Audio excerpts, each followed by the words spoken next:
There are all these different ideas that are basically greenwashed or kicking the can down the road. And how do we actually get behind all of that to what are real solutions? What is going to really get carbon emissions out of the atmosphere? How are we going to really grow our food?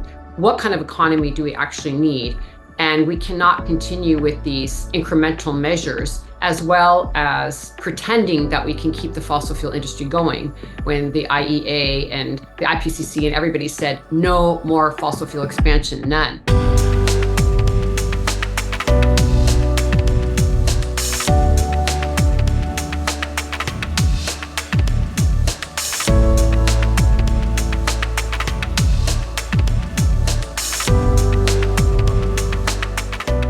Welcome to Facing Future. Life on our planet is under attack. The dominant patriarchal culture, alienated from nature based on systems of extraction and ecological destruction, has placed us in this perilous moment. Colonialism, with its exploitation of nature and other cultures, and of women in particular, is the driving edge of a capitalist system rife with greed and racism. The climate groups are countering these systems and raising their voices and taking action to protect biodiversity, the health of their ecosystems, and the rights of nature. Today, I'm delighted to welcome Osprey Oriole Lake, founder and executive director of the Women's Earth and Climate Action Network, known as WECAN, and author of a new book, The Story is in Our Bones: How Worldviews and Climate Justice Can Remake a World in Crisis. She also serves on the executive committee of the Global Alliance for the Rights of Nature and is involved with the Fossil Fuel Non-Proliferation Treaty. Welcome. Thank you so much for having me on your podcast. Your book is wonderful. It's full of all kinds of interesting stories about people working in all kinds of ways around the world. Especially it looks at women. Of course, WECAN is about a women's alliance. So maybe you could start telling us about some of that work that you're doing. Sure. The Women's Earth and Climate Action Network, WECAN, was formed actually right when there was the climate talks, the United Nations climate talks that happen annually in 2009. And it was when the Obama administration had just come into office. And there was a lot of hope and expectation that, there would be some kind of breakthrough. And as we all know, there wasn't. And it was right about then that I decided to stop everything that I was doing and really dedicate this rest of my life really to the climate crisis and doing everything that I could. And when I did initial research to see what would be a good leverage point, I found that there were many, many stats that showed that, in fact, women's leadership is critical to addressing the climate crisis, as well as environmental degradation overall.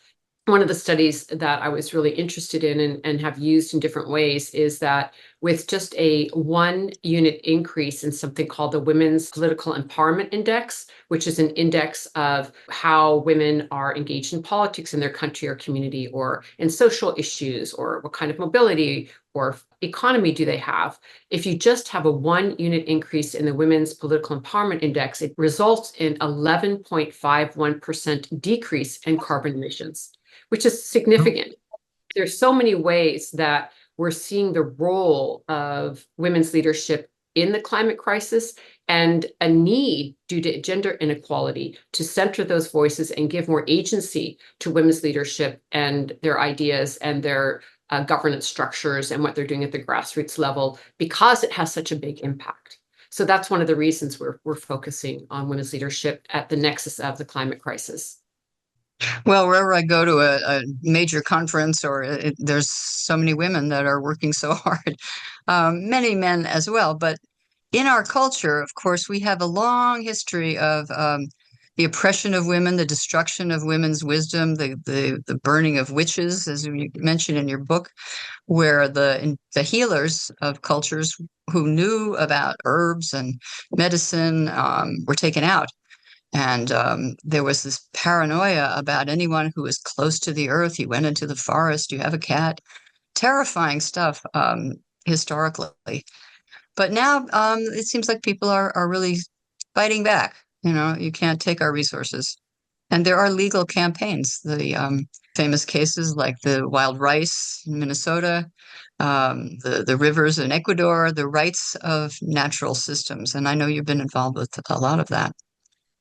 Yes, I think it's really important when we look at the change that humanity is going through right now in terms of our relationship to nature, that I like to look at it sort of as like immediate short-term solutions where we're literally putting out fires and, we fight pipelines. We stop fossil fuel extraction in our organization. We're working with a lot of frontline communities on forest protection and reforestation. So there's all of these things that we can engage in, which we must because we're in a crisis.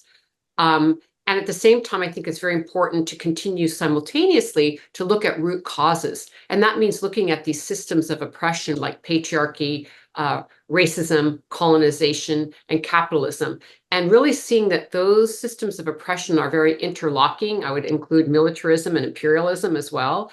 And that don't actually deal with the root causes and look at these systems of oppression and dismantle them and transform them, then we're going to continue to perpetuate very unhealthy and unsustainable lifeways. So if we were to wave a magical wand and end the climate crisis tomorrow, it wouldn't really stop the extractive economy, which is based on colonization and capitalism. We wouldn't really stop the fact that there's these sacrifice zones and sacrifice people where extraction takes place because of racism. And so I think we need to look at both what are the activities we're doing every day in the crisis we're having, but also have this deeper analysis, which is why I wrote the book, so we could kind of go upstream and realize we have to have both time frames, the short term and the long term, because ultimately we have to transform our society. And then within the question you had is also around rights of nature, which is to me one of the components of this great transformation we're in. And basically, what rights of nature is it's turning our current environmental laws inside out and upside down. And instead of having regulatory laws, which is what we usually have right now, not just in the United States, but around the world, where you regulate how much harm a corporation, as an example, can do to a river or to a forest or to a mountain, and how much harm can they do legally under the law, which doesn't stop a harm.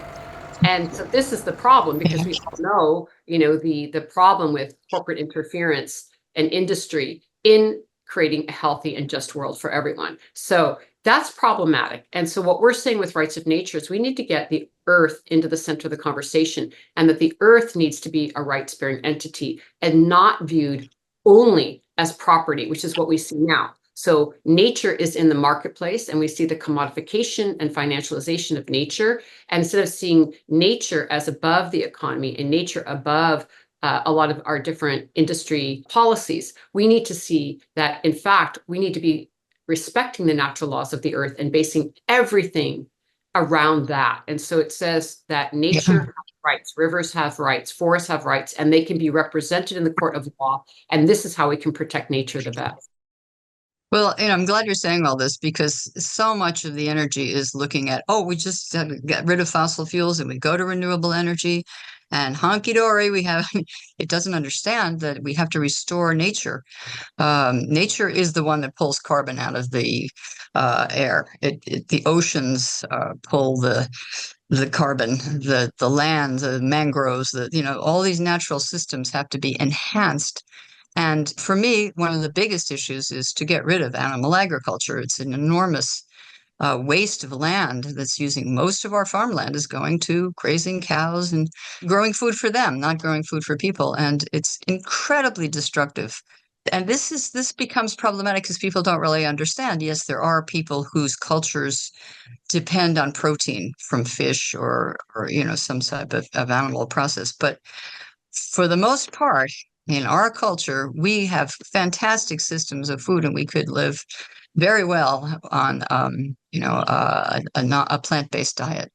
But I think that's the forefront of it for me. The restoration of nature is as important as getting rid of fossil fuels. Absolutely. And I think that it's really important to see things very holistically.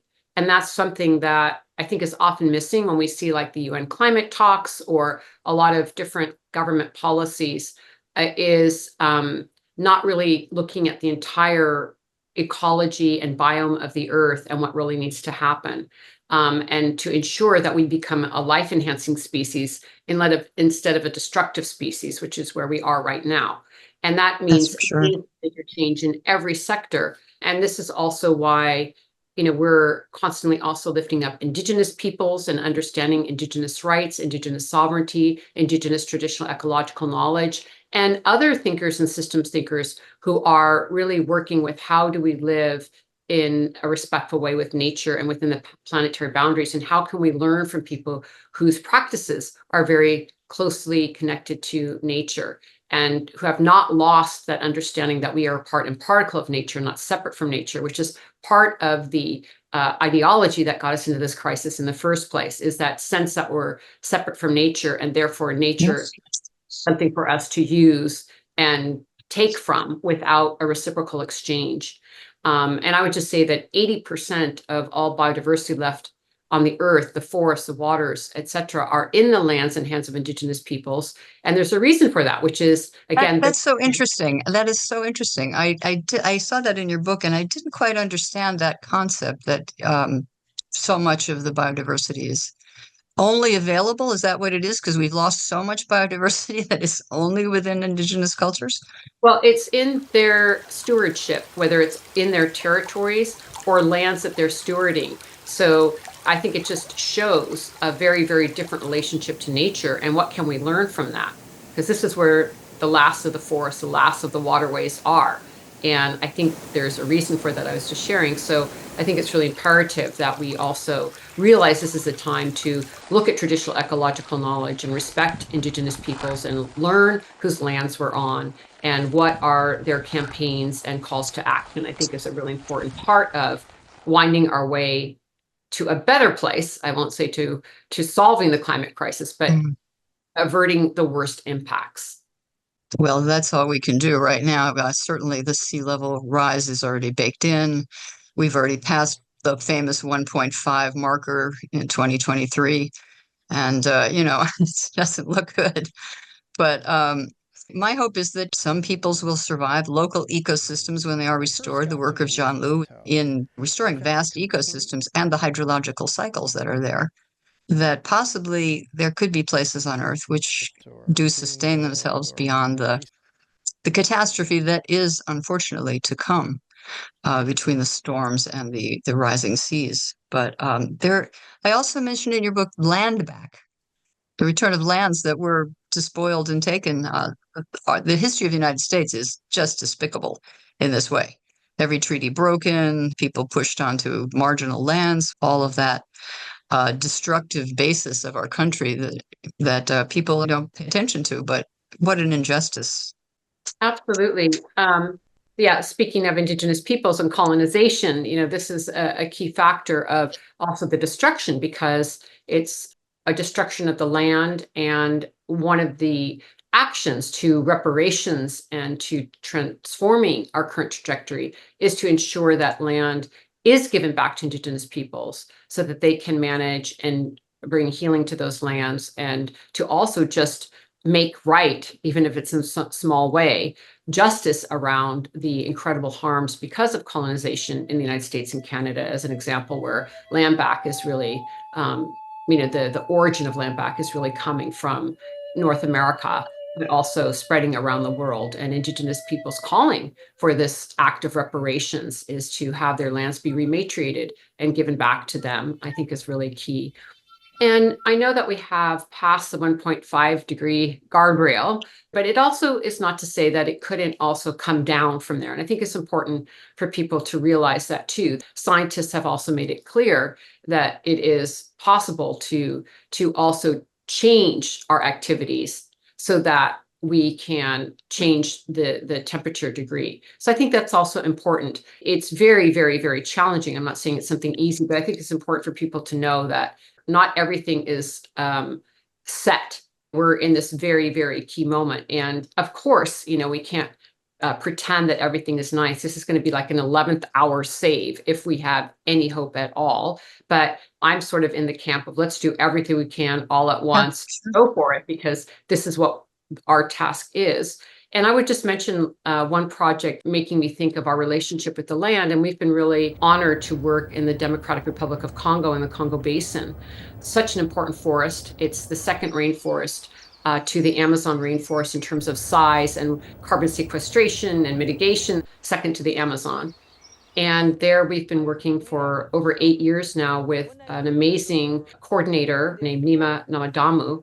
And we have now like 1,000 women working, planting trees.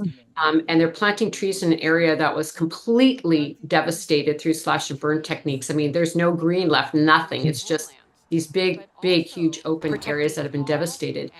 And we've planted enough trees now where we're actually changing the biome, and the rains are coming back because of the moisture the trees are bringing in.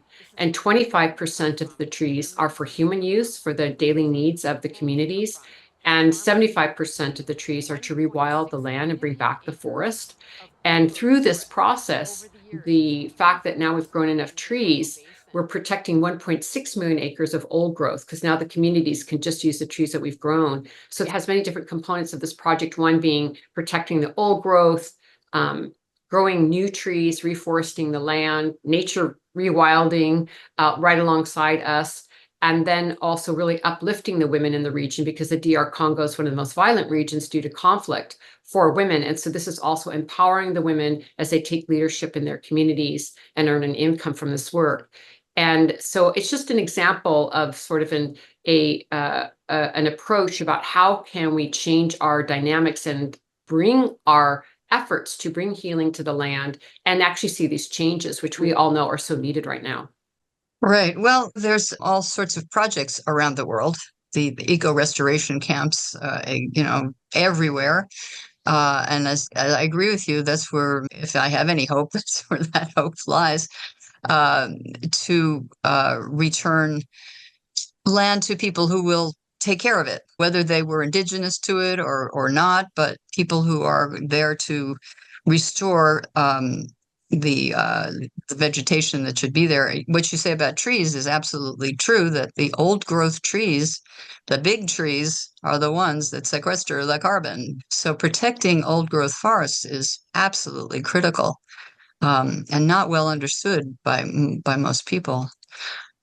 You also mentioned frontline communities and sacrifice zones, which is something so horrible and exists everywhere in the world. I wonder if you want to talk a little bit about those kinds of situations. Yeah, I think, again, it goes back to this lens of seeing an intersectional analysis around the root causes of the climate crisis and environmental degradation.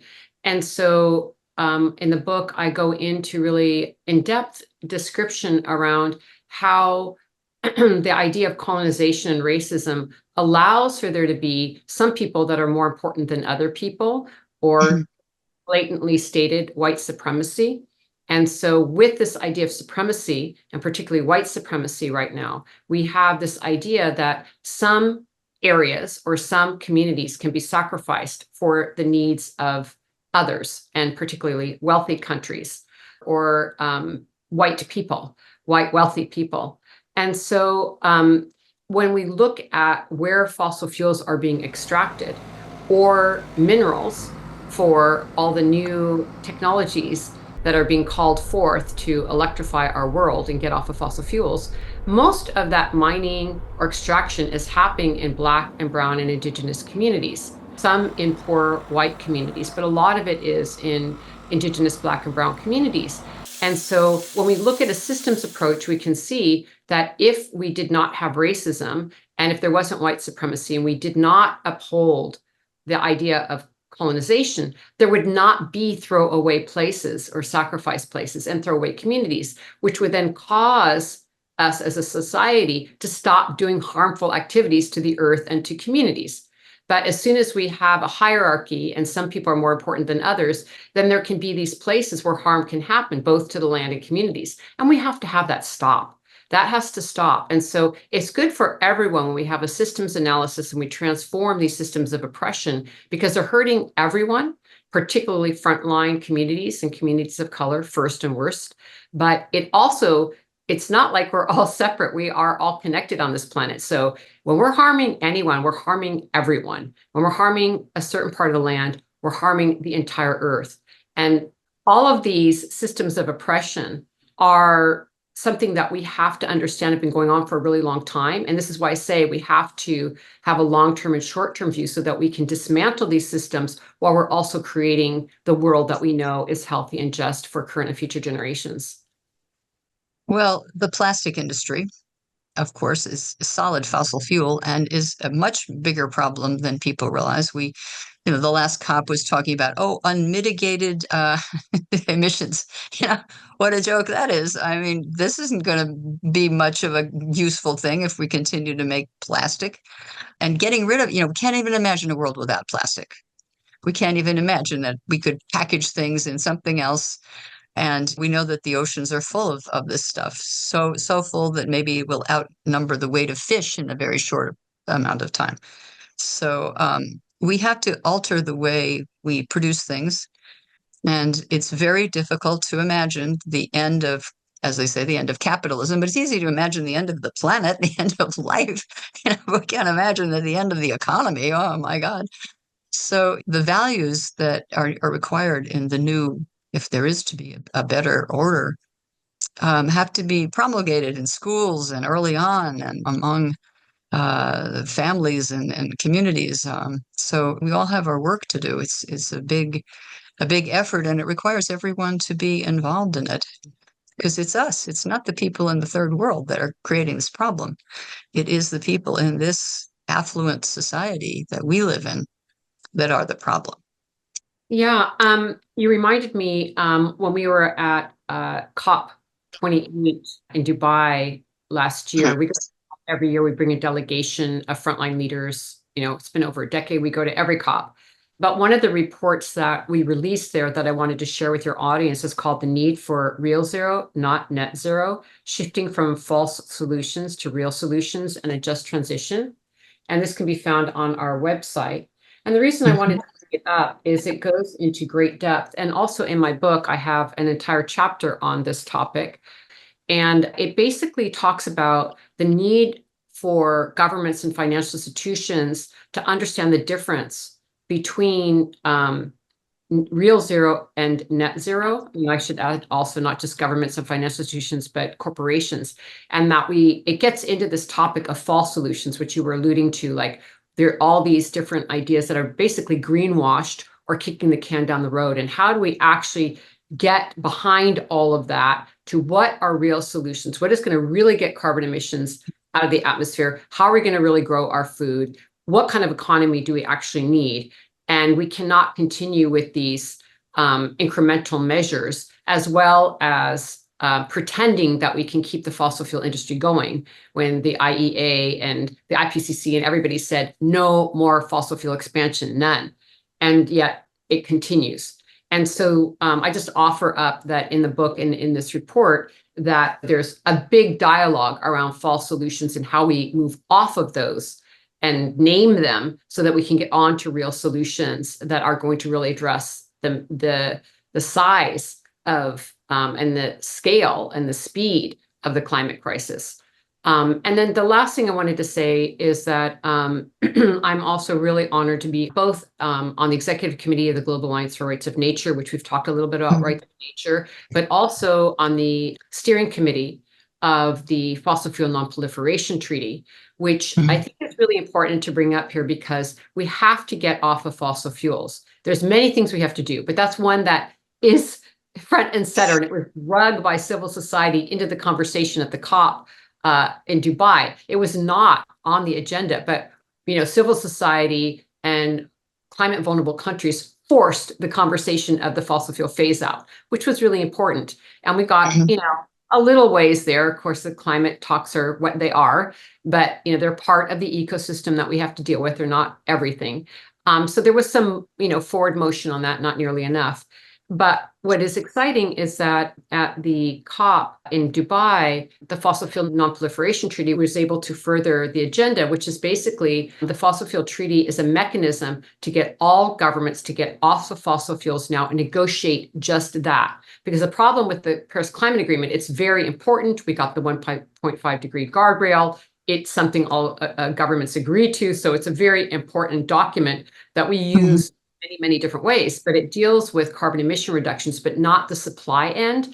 And the thing about the fossil fuel treaty is specifically around, we must talk about coal, oil, and gas specifically, and focus on a mechanism for governments to, in a just way that's fair and funded and fast, can get off of fossil fuels. And so it's a really important initiative. Over 12 countries now have signed and endorsed the fossil fuel treaty.